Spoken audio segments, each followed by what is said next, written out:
Hi friends, Sunday కదండి. ఈరోజు Sunday అంటేనే నాన్ వెజ్ అండి. నాన్ వెజ్ అంటే చికెన్, మటన్, ఇంకా అందరి ఇళ్లలోనూ ఇదే ఉంటుంది మ్యాక్సిమం. సరే కదా, నేను యాజ్ యూజువల్ చికెన్ తెద్దామని చెప్పి మార్కెట్కి వెళ్తుంటే దారిలో ఒక హోటల్ ముందు ఇలాగ చికెన్ పెద్ద పెద్ద బకెట్లో వేసేసి కడిగేస్తున్నారు.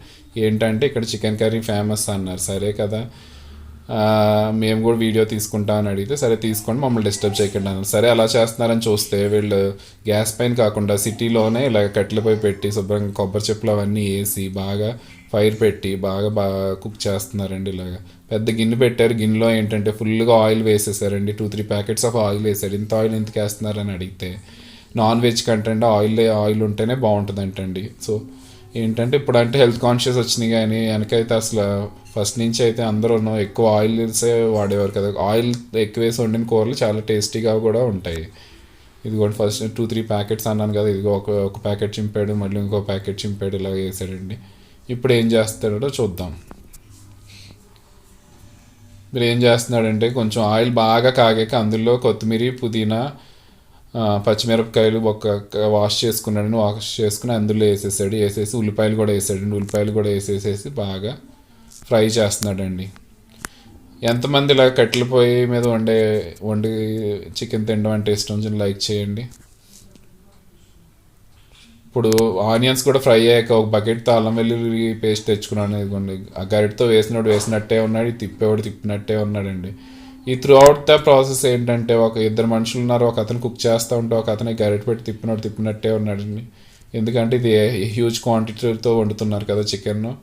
ఇదిగోండి, ఫస్ట్ అన్ని మసాలా వేసాడు, ఆయిల్ పోసాడు, తర్వాత పచ్చిమిరపకాయ, పుదీనా అవి వేసాడు, వాష్ చేసింది. నెక్స్ట్ ఉల్లిపాయ వేసాడు. ఉల్లిపాయ వేసాక అల్లం వెల్లుల్లి పేస్ట్ వేసాడు. అల్లం వెల్లుల్లి పేస్ట్ అడుగంటకుండా ఇలా బాగా కలుపుతున్నాడు.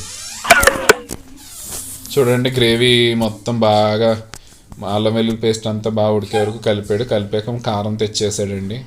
ఇలా కారం వేసి కూడా బాగా కలుపుతున్నాడు.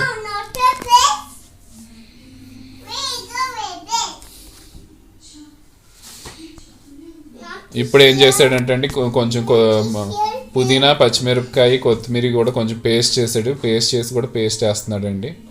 నెక్స్ట్ ఏంటంటే ఈ 25 kgs చికెన్ ఉంటుంది కదా, చికెన్ అంతా తెచ్చి వేసేస్తున్నారు. 2-3-4 బకెట్స్లో పెట్టారు. వాళ్ళు శుభ్రంగా వాష్ చేసుకుని పెట్టారంట. మొత్తం అంతా తెచ్చి 1 by 1 వేసేసి బాగా కలుపుతున్నాడు. ఈ త్రూ అవుట్ ద ప్రాసెస్ అంటే ఒక మనిషి కలపడానికి ఉన్నాడండి, ఇంకొక అతనేమో కావాల్సిన ఇంగ్రీడియంట్స్ అన్నీ తెచ్చుకుని పెట్టుకున్నాడు. ఇవన్నీ ఎప్పుడు రెడీ చేస్తారని అడిగితే ఎర్లీ మార్నింగే 4కి అలా రెడీ చేసి పెట్టుకుంటారంటండి. ముందు రోజు చికెన్ అది తెచ్చేసేసుకుని మొత్తం అంతా క్లీన్ చేసి పెట్టుకుంటారంట. తర్వాత ఏమో ఈ మసాలాలన్నీ మిక్సీకి వేసేసుకుని బాగా రుబ్బుకుని పెట్టుకుంటారంట. ఫైర్ మీద వండిన కుకింగ్ ఏదైనా బాగుంటుందండి గ్యాస్తో పోలిస్తేనే. అది ఎందుకు అంత టేస్ట్ వస్తుందో ఎవరికే తెలీదు. ఇదివరకు అయితే మాత్రం అందరూ ఇలాగే యూజ్ చేశారు విలేజ్లో. ఇప్పుడు ఏ ఫంక్షన్ అయినా విలేజ్లో కూడా ఇలాగా ఫైర్వుడ్తో కుక్ చేయడం మానేసేసి వాళ్ళు కూడా పని ఈజీగా ఉంటుందని, స్మోక్ అది ఉంటుందని అందరూ గ్యాస్లో వాడుతున్నారండి. కాకపోతే ఈ కట్టెలపై మీద వండిందే చాలా టేస్టీగా ఉంటుందండి. ఇదిగోండి, ధనియాల పౌడర్ వేసాడు దీనిపైన చికెన్ వేసిన తర్వాత. ఇప్పుడు కలుపుతున్నాడు బాగాను చికెన్ని. నాన్ వెజ్కి టేస్ట్ రావాలంటే కంపల్సరీ ఆయిల్, మసాలాలు అవన్నీ కరెక్ట్గా వేసుకోవాలండి. ఏమాత్రం అటు ఇటు అయినా కూర అసలు టేస్ట్ ఏమి ఉండదు. కూర అది స్పైసీగా ఉంటేనే బాగుంటుందండి, లేకపోతే నీచు వాసన వస్తుంది. ఇదిగోండి, ఇద్దరు మనుషులు పెద్ద దాన్ని పెట్టి కదిపినట్టే ఉన్నాడండి. కింద చూసారా పుల్లలు అవి సరి చేస్తుంటే మంట ఎలా వస్తుంది చూసారా, స్పార్కిల్స్ లాగాను.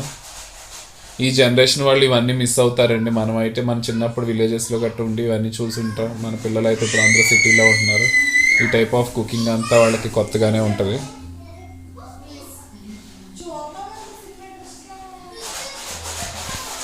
ఇప్పటికీ చాలా విలేజెస్లో చూడొచ్చండి, వాళ్ళు బిర్యానీలు చేసిన, చికెన్ కర్రీలు చేసిన ఎక్కువ ఇలాగ ఇవే వాడతారు, ఫైర్ వుడ్డే వాడతారు. ఇంకొకటి ఏంటంటే ఇలా పెద్ద పెద్ద గిన్నెలు వాడినప్పుడు ఏంటంటే ఈ మంట పొయ్యి మీద వండినప్పుడు ఏమవుతుందంటే మసి పట్టేస్తుంది. ఇలా మసి పట్టకుండా ఉండాలంటే ఏంటంటే మట్టి రాసేస్తారండి. కొన్ని చోట్ల గిన్నెకి పొయ్యి మీద పెట్టే ముందే మొత్తం మట్టి రాసేసేసి పొయ్యి మీద పెడతారు. దానివల్ల ఏంటంటే గిన్నెలు మసి మారకుండా ఉంటాయి. ఇక మన అగ్నిదేవుడు చూడండి ఎలాగ ప్రజ్వలిస్తున్నాడు, తగ్గేదే లేదంటూ శుభ్రంగా షైన్ అవుతున్నాడు, బాగాను విజృంభించేస్తున్నాడు. ఇంక గిన్నెలో చికెన్ ఉడుకుతూ ఉంది. ఇదిగోండి మళ్ళీ కొంచెం కారం వేసాడు కలుపుతూ ఉన్నాడు. ఇదేదో పెద్ద ఫ్యాక్టరీ లాగా అనిపించిందండి చూస్తుంటేనే. మన ఇంట్లో చికెన్ చేసింది ఏమో, ఇంట్లో అయితే ఇంత హడావుడి ఉండదండి. జస్ట్ పొయ్యి మీద పెడతాం, కుక్కర్లో అన్నీ వేసి కుక్కర్ పెడతాం, 3 కోతలు రానేస్తే చికెన్ అయిపోద్ది. వీళ్ళు మాత్రం ఒకేసారి ఇట్లేదండి, కొంచెం కొంచెం మసాలాలు కానీ కారం కానీ ఉప్పు కానీ, అది మళ్ళీ ఉప్పు వేసాడు. ఏదో అక్షింతలు పూజ చేస్తున్నప్పుడు అక్షింతలు వేయండి అన్నట్టే వేసినట్టు అప్పుడో కొంచెం వేస్తున్నారు, కలుపుతున్నారు, కుక్ చేస్తున్నారు. ఇంకెంతసేపు రా అని నేను వెయిట్ చేస్తూ ఉన్నాను. ఇదిగోండి ఇప్పుడు లిడ్ పెట్టి క్లోజ్ చేసాడు ఫైనల్గాను. అయిపోయిందా భయ్ అంటే లేదు ఇంకా అవ్వలేదు, ఇందులో ఇంకా వేరే ఇంగ్రీడియంట్స్ వేయాలి, వెయిట్ చేయండి, అందాక ఇది కొంచెం చికెన్ కొంచెం బాయిల్ అయ్యే వరకు వెయిట్ చేయాలని చెప్పాడు.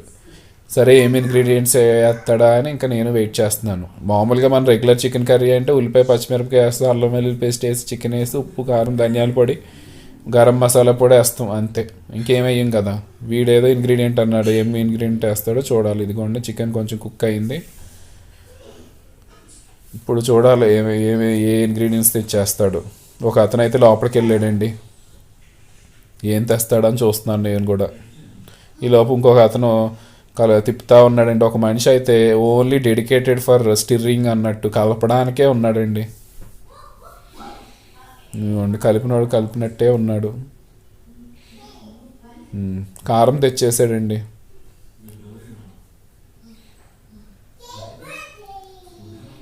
మళ్ళీ కారం వేసి కలుపుతున్నారు. 3-4 టైమ్స్ వేస్తారండి త్రూ అవుట్ ద కర్రీ.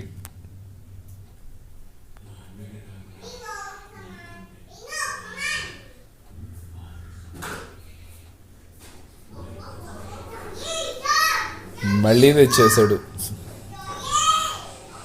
ఇదిగోండి కారం 2-3 సార్లు తెచ్చేసి మళ్ళీ కలుపుతున్నారు, ఒకేసారి వేయట్లేదు వాళ్ళు.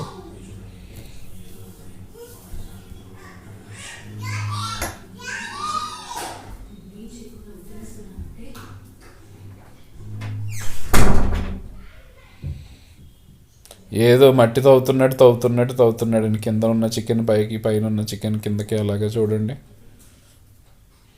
ఫుల్ పొగ, స్మోక్, ఆవిరి. అసలు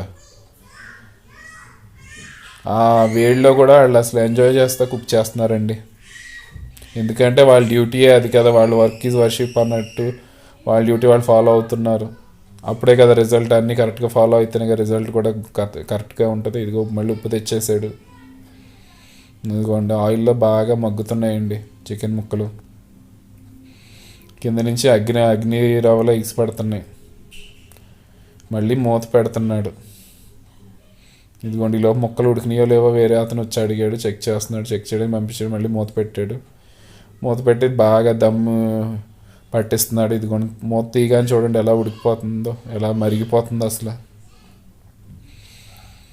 అగ్ని కిందేమో అగ్ని, పైనేమో నీరు, ఆ మధ్యలో చికెన్. ఎంత బాగా ఉడుకుతున్నాయో చూడండి.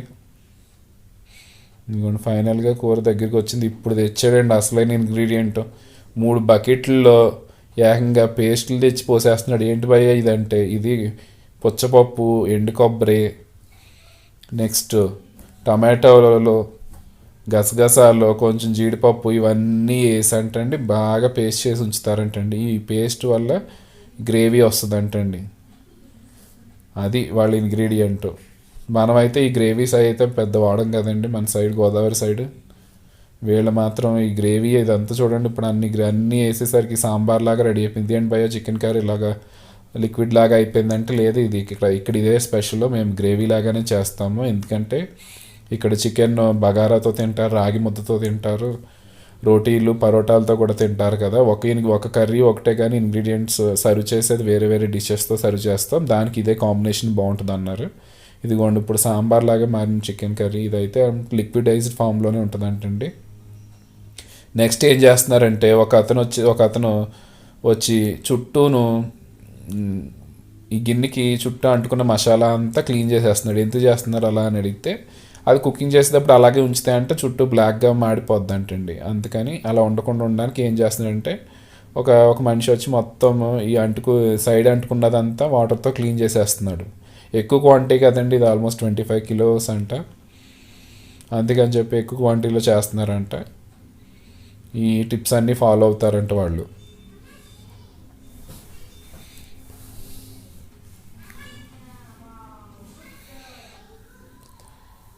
ఇంతేనంటండి, ఫైనల్గా ఇవేనంటండి ఇంగ్రీడియంట్స్. ఇప్పుడు మాత్రం కొంచెం సాల్ట్ వేసి చెక్ చేస్తారండి, సాల్ట్ సరిపోయిందో లేదో కొంచెం. ఈ వాటర్ అంతా పోసి ప్రాసెస్ అంతా అయ్యాక సాల్ట్ వేసి చెక్ చేస్తారంట. అది కన్సిస్టెన్సీ చెక్ చేస్తున్నాడు, చెప్పాను కదా సాల్ట్ చెక్ చేస్తా అన్నాడు కదా. ఇప్పుడు సాల్ట్ తెచ్చేస్తాడంటండి, సాల్ట్ తగ్గింది. సాల్ట్ కొంచెం తెచ్చేసేస్తున్నాడు.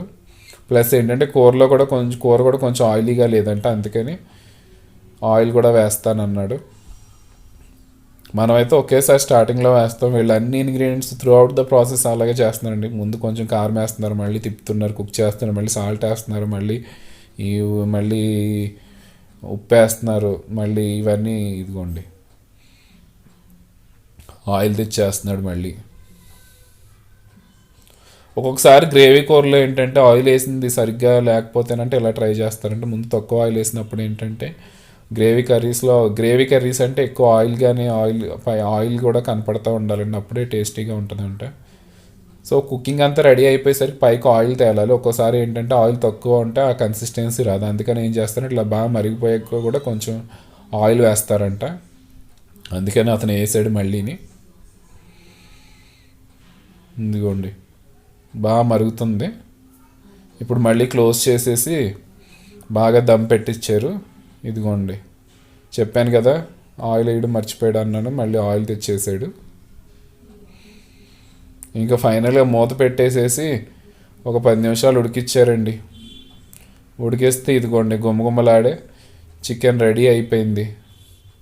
ఇది మాత్రం అని చెప్పారు కదా, వీళ్ళ కన్సిస్టెన్సీ ఇంతండి. కర్ణాటకలో మ్యాక్సిమం అందరూ చికెన్ కర్రీ ఇలాగే చేస్తారండి, మన ఆంధ్రాలాగా ఉండదు, వాటరీగా ఉంటుంది. వాళ్ళు ఎక్కువ రాగి ముద్ద అది ఎక్కువ తింటారు, రోటీలో ఎక్కువ తింటారు కదా, వాటిలోకి ఇది ఇలా బాగుంటుందంటండి.